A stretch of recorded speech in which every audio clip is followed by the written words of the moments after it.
At some point this month, each of us will become a Doctor of Audiology. For the past 4 years, or 3 in some cases, we have devoted thousands of hours to studying, refining clinical skills, and caring for patients. And finally, we have earned the privilege of being independent professionals, responsible for making decisions that impact the lives of others, including those in vulnerable populations. During my 4 years as an Au.D student, I have learned that connecting with our patients and meeting them where they are is one of the most important aspects of being an effective clinician. I am grateful for each of the 1,886 unique patients who has played a role in my clinical education. But one who stands out in my mind, as I'm about to graduate, is a teenage girl whom I will call Kyla. I met Kyla and her mother during the first few weeks of my externship year. Kyla was a long-term hearing aid user with a progressive sensorineural hearing loss that had recently dropped into the range for cochlear implant candidacy. She and her parents were having difficulty communicating, and she had become isolated from her friends.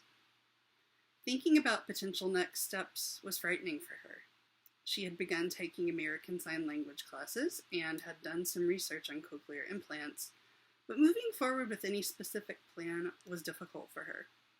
Kyla felt scared and alone, and as a person who lost my own hearing after knowing the experience of full auditory access, I could relate to her fears. She told me about the pressure she felt to make a decision quickly, which I could relate to as well. During Kyla's appointment, I used the Ava app to communicate with her. I showed Kyla and her mother how to set up a captioned conversation using a phone for each family member. I talked with Kyla about my own experience of losing my hearing, learning ASL, and deciding to receive cochlear implants. Before the appointment, I had created a resource list for her with useful apps, websites, and other tools for communication and self-advocacy, and I talked her through the list items that I have personally found most helpful. And I told her that it's okay to take some time to consider how she wants to manage this new experience of life, and that the possibilities she's considering are opportunities, not menu options with a forced choice of one only. I said to her, "This isn't about what anyone else wants for you. This is your access to communication. So long as you have access to communication, any choices you make are valid." Kyla left that appointment with a smile on her face. Kyla's mom told me how much it meant to Kyla that I understood her emotional experience and gave her the tools to make her own choices. Our clinical decisions should always involve the patient, their desires and emotions, as well as their needs. When audiologists are at our best, we empower patients with resources, technologies, and other tools for managing their own communication needs and auditory access. We use our knowledge and skills to develop treatment plans that honor the individuality of each patient, including all of their identities and those that may be developing.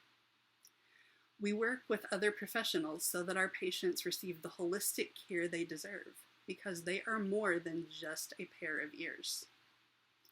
We foster and maintain a working alliance where our patients feel safe to tell us when they are anxious, afraid, or upset. And we meet them where they are, even when that place is not where we would like them to be. My hope for the future is that patients will come to know their audiologists not only as healthcare providers, but as trusted partners and advocates for their communication needs at all times, including when they are at their most vulnerable. As the next generation of audiologists, we have the opportunity to bring this hope into reality. Congratulations, class of 2020.